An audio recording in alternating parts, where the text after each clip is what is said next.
Hi everyone, welcome to my YouTube channel. ಬನ್ನಿ ಇವತ್ತು hotel ಮತ್ತು ರೆಸ್ಟೋರೆಂಟಲ್ಲಿ ಸಿಗುವಂತಹ ಚಿಕನ್ ತಂದೂರಿಯನ್ನು ಮನೆಯಲ್ಲೇ ಯಾವ ರೀತಿ ಮಾಡೋದು ಅಂತ ತೋರಿಸ್ಕೊಡ್ತಾ ಇದ್ದೀನಿ.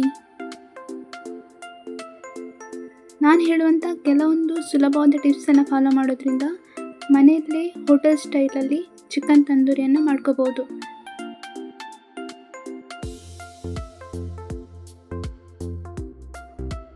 ಇಲ್ಲಿ ನಾನು ಚಿಕನ್ ತಂದೂರಿ ಮಾಡಲಿಕ್ಕೆ ಚಿಕನ್ ಲೆಗ್ ಪೀಸನ್ನು ತೊಗೊಂಡಿದ್ದೀನಿ. ನಾನಿಲ್ಲಿ 4 ಲೆಗ್ ಪೀಸನ್ನು ಕಟ್ ಮಾಡಿಕೊಂಡು ವಾಶ್ ಮಾಡಿ ಇಟ್ಕೊಂಡಿದ್ದೀನಿ. ಲೆಗ್ ಪೀಸ್ ಇಲ್ಲಾದರೆ ಬೇರೆ ಪೀಸಸಲ್ಲಿ ಕೂಡ ಚಿಕನ್ ತಂದೂರಿಯನ್ನು ಮಾಡ್ಕೋಬೋದು. ಆನಂತರ ನಾನಿಲ್ಲಿ ಇದಕ್ಕೆ ಅರ್ಧ ಲಿಂಬೆ ರಸನ ಹಾಕ್ಕೊಳ್ತಾ ಇದ್ದೀನಿ. ಲಿಂಬೆ ರಸ ಹಾಕೋದ್ರಿಂದ ಚಿಕನ್ ಸಾಫ್ಟಾಗಿ ಬರ್ತದೆ. ಆನಂತರ ನಾನಿಲ್ಲಿ 3/4 ಕಪ್ಪಷ್ಟು ಮೊಸರನ್ನು ಹಾಕ್ಕೊಳ್ತಾ ಇದ್ದೀನಿ. ದಪ್ಪ ಮೊಸರಿದ್ರೆ ಅದನ್ನೇ ಹಾಕ್ಕೊಳ್ಳಿ, ಮಸಾಲೆ ಇನ್ನೂ ಚೆನ್ನಾಗಿ ಹಿಡ್ಕೊಳ್ತದೆ ಅದಕ್ಕೆ.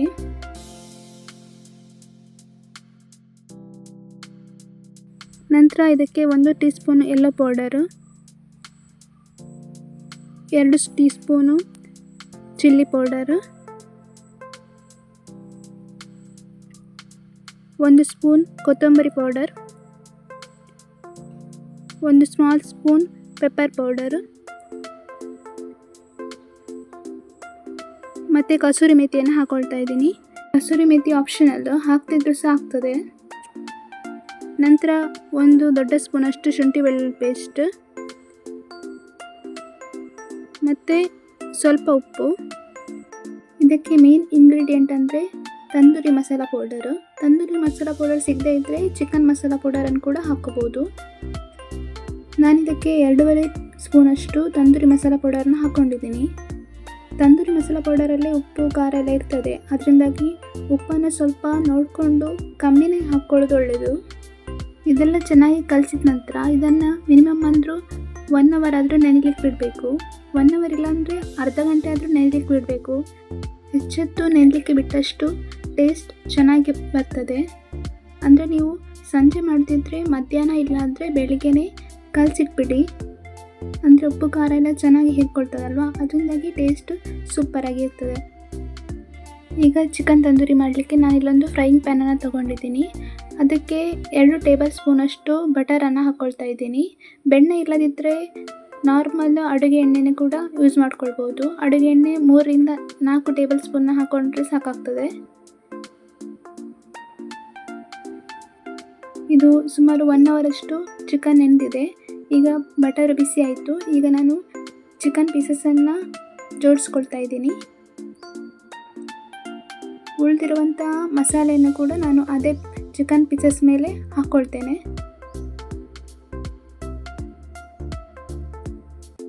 ಮಿನಿಮಮ್ ಅಂದರೂ 15ರಿಂದ 20 ನಿಮಿಷಗಳ ಕಾಲ ಚಿಕನ್ನ ಬೇಯಿಸ್ಕೊಳ್ಬೇಕಾಗುತ್ತೆ. ಯಾವುದೇ ಕಾರಣಕ್ಕೂ ಹೈ ಫ್ಲೇಮ್ ಅಥವಾ ಲೋ ಫ್ಲೇಮಲ್ಲಿಟ್ಟು ಚಿಕನನ್ನು ಬೇಯಿಸಲಿಕ್ಕೆ ಹೋಗಬೇಡಿ. ಹೈ ಫ್ಲೇಮಲ್ಲಿಟ್ಟು ಚಿಕನನ್ನು ಬೇಯಿಸಿದರೆ ಅದು ಸೀದೋಗೋ ಚಾನ್ಸಸ್ ಇರುತ್ತೆ.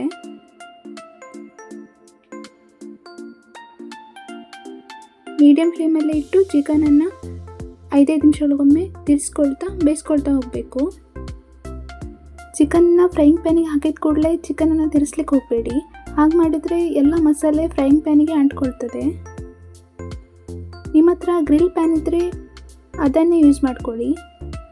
ಅದು ತುಂಬಾ ಈಸಿ ಆಗುತ್ತೆ, ಹಾಗೆ ನೋಡಲಿಕ್ಕೆ ಸಹ ಚೆನ್ನಾಗಿರ್ತದೆ. ಅಂದರೆ ಗ್ರಿಲ್ಲಲ್ಲಿ ಮಾಡಿದರೆ ಗ್ರಿಲ್ಲಲ್ಲಿರುವಂಥ ಶೇಪು ಚಿಕನಿಗೆ ಬರ್ತದಲ್ವ, ಹಾಗೆ. ಚಿಕನ್ ಬೇಯ್ತಾ ಇರಲಿ ಅಷ್ಟರಲ್ಲಿ ನಾವು ಇದಕ್ಕೊಂದು ಚಟ್ನಿಯನ್ನು ಮಾಡ್ಕೊಳ್ಳುವ. ಚಟ್ನಿ ಮಾಡಲಿಕ್ಕೆ ನಾನಿಲ್ಲಿ 1 ಕಪ್ಪಷ್ಟು ಮೊಸರನ್ನು ತೊಗೊಂಡಿದ್ದೀನಿ. ಆನಂತರ ಅದಕ್ಕೆ ಕೊತ್ತಂಬರಿ ಸೊಪ್ಪು, ಪುದೀನ ಸೊಪ್ಪು ಹಾಗೂ ಹಸಿಮೆಣಸು ಇದಿಷ್ಟರ ಪೇಸ್ಟನ್ನು ಹಾಕ್ಕೊಂಡಿದ್ದೀನಿ. ನಂತರ ಸ್ವಲ್ಪ ಉಪ್ಪು ಮತ್ತು ಪೆಪ್ಪರ್ ಪೌಡರನ್ನು ಹಾಕ್ಕೊಂಡು ಕಲಿಸ್ಕೊಂಡ್ರೆ ಚಟ್ನಿ ರೆಡಿ ಆಗ್ತದೆ.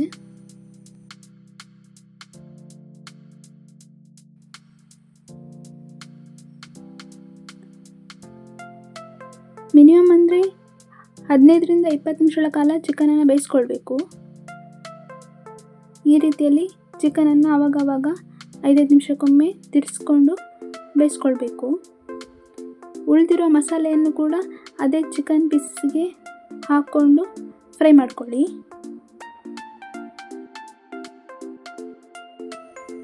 ನಿಮ್ಮ ಮನೇಲೆಲ್ಲ ಸ್ಮಾಲ್ ಪಾರ್ಟಿ ಎಲ್ಲ ಇರುವಾಗ ಈ ರೆಸಿಪಿಯನ್ನೊಮ್ಮೆ ಟ್ರೈ ಮಾಡಿ.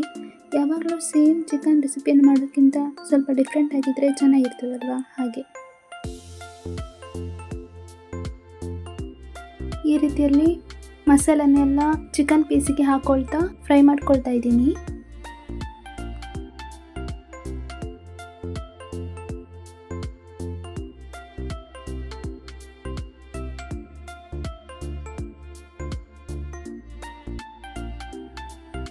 ಈಗ ನೀವಿಲ್ಲಿ ನೋಡ್ತಾ ಇರ್ಬೋದು, ನಾನು 20 ನಿಮಿಷ ಆದಮೇಲೆ ನಿಮಗೆ ತೋರಿಸ್ತಾ ಇದ್ದೀನಿ. ಆಗಲೇ ಹೇಳಿದಾಗೆ 2 ರಿಂದ 5 ನಿಮಿಷಕ್ಕೊಮ್ಮೆ ಸೌಟಿನಿಂದ ತಿರ್ಸ್ಕೊಳ್ಳಿ. ಈಗ ಇದಿಷ್ಟು ರೆಡಿ ಆದಮೇಲೆ ಡೈರೆಕ್ಟ್ ಸ್ಟವ್ ಮೇಲೆ ನಾನು ಈ ಥರದೊಂದು ಸ್ಟ್ಯಾಂಡ್ ಇಟ್ಕೋತಾ ಇದ್ದೀನಿ. ಈ ಸ್ಟ್ಯಾಂಡ್ ನಿಮಗೆ ಎಲ್ಲ ಪಾತ್ರೆ ಶಾಪಲ್ಲಿ, ಡಿಮಾರ್ಟ್ ಶಾಪಲ್ಲಿ ಅಥವಾ ಆನ್ಲೈನಲ್ಲಿ ಸಹ ಸಿಗ್ತದೆ, ಕಡಿಮೆ ರೇಟಿಗೆ ಸಿಗ್ತದೆ. ಇದನ್ನು ಬರೀ ತಂದೂರಿ ಚಿಕನ್ ಮಾಡಲಿಕ್ಕಂತಲ್ಲ, ಬೇರೆ ಕೆಲವೊಂದು ಐಟಮ್ಸ್ ಮಾಡಲಿಕ್ಕೆ ಕೂಡ ಇದು ಯೂಸ್ ಆಗ್ತದೆ. ಇದನ್ನು ನಾನು ಗ್ಯಾಸ್ ಮೇಲೆ ಇಟ್ಟು 1 ನಿಮಿಷಗಳ ಕಾಲ ಇದ್ರ ಮೇಲೆ ಚಿಕನ್ ಪೀಸಸನ್ನು ಹಾಕಿ ತಿರ್ಸ್ಕೊಳ್ತಾ ತಂದೂರಿ ಚಿಕನನ್ನು ಮಾಡ್ಕೋತೇನೆ. ಚಿಕನ್ ಎಲ್ಲ ಫ್ರೈ ಆದ ನಂತರ ಕೂಡಲೇ ಗ್ಯಾಸ್ ಸ್ಟವನ್ನು ಕ್ಲೀನ್ ಮಾಡ್ಕೊಳ್ಳಿ. ಯಾಕಂದರೆ ಮಸಾಲೆ ಎಲ್ಲ ಬರ್ನರ್ ಮೇಲೆ ಇಟ್ಕೊಂಡು ಗ್ಯಾಸ್ ಸ್ಟವ್ ಹಾಳಾಗೋ ಚಾನ್ಸಸ್ ಇರುತ್ತೆ. ಅದರಿಂದ ಬಿಸಿ ಇರುವಾಗಲೇ ಸ್ಟವನ್ನು ಕ್ಲೀನ್ ಮಾಡ್ಕೊಳ್ಳೋದು ಒಳ್ಳೆಯದು.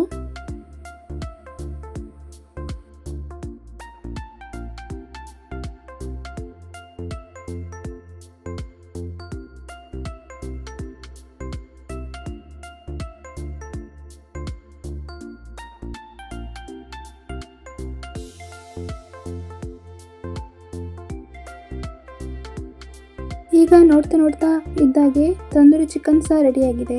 ಹೋಟೆಲ್ ಆ್ಯಂಡ್ ರೆಸ್ಟೋರೆಂಟಲ್ಲಿ ಯಾವ ಥರ ಸಿಗುತ್ತೆ ಅದನ್ನೇ ಮನೆಯಲ್ಲಿ ಈಸಿಯಾಗಿ ಮಾಡಿಕೊಂಡು ತಿನ್ಬೋದು. ಇದ್ರ ಜೊತೆಗೆ ಲಿಂಬೆ ರಸ ಅಥವಾ ಪುದೀನ ಚಟ್ನಿ ಅಥವಾ ಮಯೋನೀಸ್ ಹಾಕ್ಕೊಂಡು ತಿಂತಾ ಇದ್ದರೆ ಅದರ ಮಜಾನೇ ಬೇರೆ. ಈ ರೆಸಿಪಿಯನ್ನು ನೀವು ಕೂಡ ನಿಮ್ಮ ಮನೇಲೊಮ್ಮೆ ಟ್ರೈ ಮಾಡಿ, ಹೇಗಿತ್ತು ಅಂತ ಕಮೆಂಟ್ ಮಾಡಿ. ರೆಸಿಪಿ ಇಷ್ಟ ಆಗಿದ್ದರೆ ಲೈಕ್ ಮಾಡಿ, ಶೇರ್ ಮಾಡಿ. ಚಾನಲನ್ನು ಫಸ್ಟ್ ಟೈಮ್ ನೋಡ್ತಿರೋ ಇದ್ದರೆ ಸಬ್ಸ್ಕ್ರೈಬ್ ಮಾಡಿ. Thank you.